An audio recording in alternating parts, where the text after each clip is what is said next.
انتظارات اشتباه چطور باعث شکست من تریدر میشه؟ اولا که بهتون بگم این ویدیو و کلا ویدیوهایی که در خصوص روانشناسی ترید میسازیم بیشتر در خصوص روانشناسی موفقیته. یعنی ما در مسیر موفقیت باید چه کار کنیم، چجوری عمل بکنیم. پس این ویدیوها علاوه بر بچهای تریدر به درد باقی افرادی که در مسیرهای دیگه درگیر هدفشون هستن، درگیر مسیر هستن، به دردشون. انتظارات اشتباه باعث این میشه که من واقعیت رو درست و اونطور که هست نبینم. پس من اگر واقعیت رو درست نبینم عملاً مدیریت و برنامه ریزی درستی هم نمیتونم داشته باشم. یه مثال میزنم.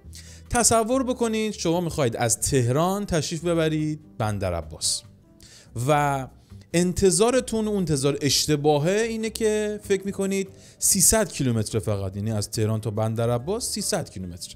وقتی همچین تصور اشتباهی داشته باشید، یعنی واقعیت رو درست نبینید، برنامه ریزیتون هم اینه که شما خب میگه آقا من با یه باک بنزین مثلا میتونم از تهران خودم رو بندرعباس برسونم.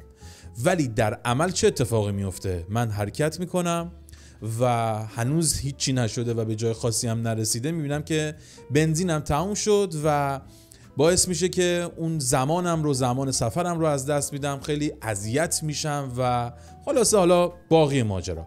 دقیقاً این موضوع در ترید و در بازار مالی هم خیلی زیادتر به نظر من از رشته‌های دیگه و از شغل‌های دیگه اتفاق میفته. چرا؟ چون تصویر اشتباه از بازار مالی خیلی زیاده.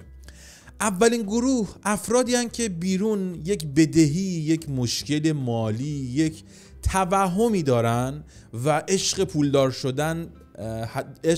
شدن رو دارن، ولی مسیر درست رو بلد نیستن یا بدهی عجیب غریبی دارن.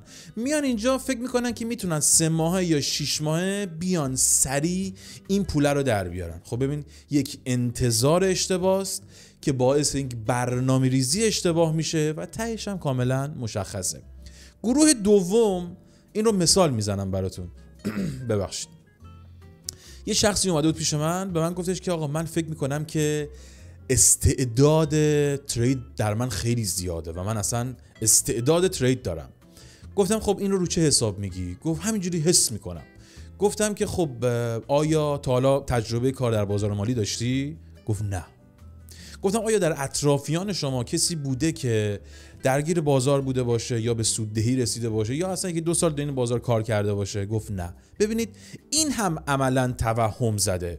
خب شما وقتی که یک اطلاعات درستی نسبت به یک کاری، نسبت به شغلی نداری، چجوری میگی که من تالنت هستم، من استعداد این کار را دارم؟ چه اتفاقی میفته؟ مشخصه.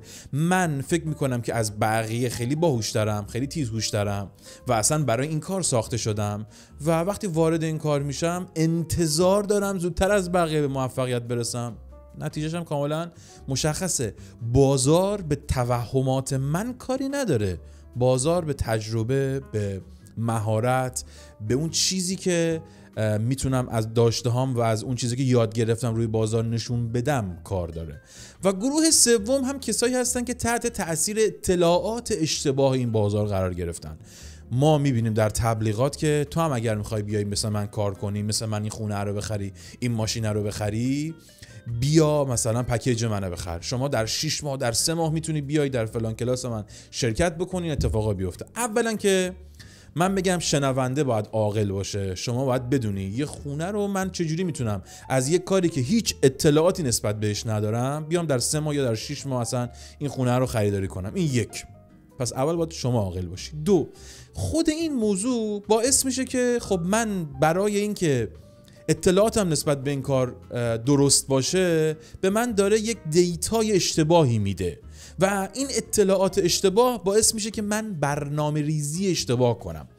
مثال میزنم. من وارد این شغل میشم و های انرژی ام، میگم ببین من 6 ماه دیگه ماشین دلخواهمو میخرم، اون خونه رو میخرم و میرم به خواهرم میگم، به برادرم میگم، به پدرم میگم، به خانومم میگم، به بچم میگم، به پارتنرم میگم که آقا ببین 6 ماه دیگه ما فلان جاییم، اون تارگت ها رو زدیم، فلان مسافرت رو میریم.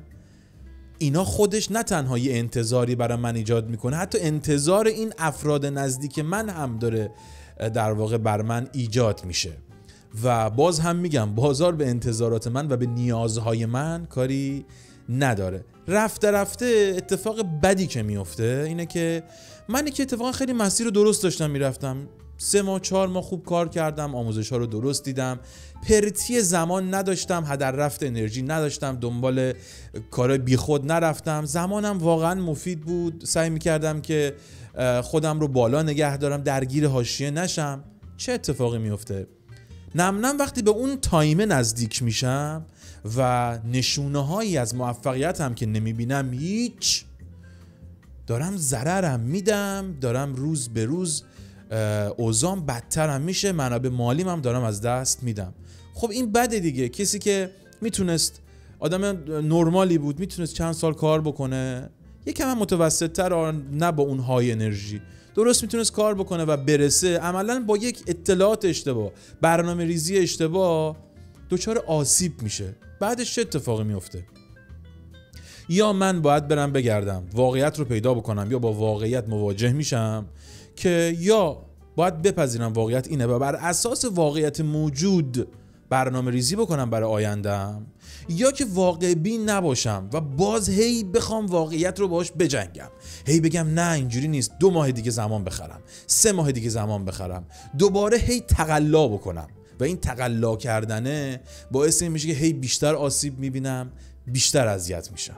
واقعیت اینه که اگر من میخوام برم سراغ یک شغل و سراغ یک کاری، نباید خیلی خیال پردازانه غیر واقعی اون شغل رو برم ببینم، باید برم واقعیت اون شغل رو پیدا بکنم، راجبش سرچ بکنم، مطالب متنوع رو بخونم، با آدم ها که واقعا تریدر هستن، یا اگر که این آدم ها رو دور و برتون ندارید، با پیجایی که میبینید خیلی رویا فروشی ندارن، حرفای عجیب غریب نمیزنن، ازشون مشورت بگیرید، از چند تاشون مشورت بگیرید تا اون واقعیت رو بهش برسید و بدونید که آقا هر کاری بالاخره 2 رو داره. این 2 روی سکه رو بدون هیچ گونه توهمی واقعیتش رو ببینید که باعث شکست الکی شما در این بازار یا در شغل‌های دیگه نشه.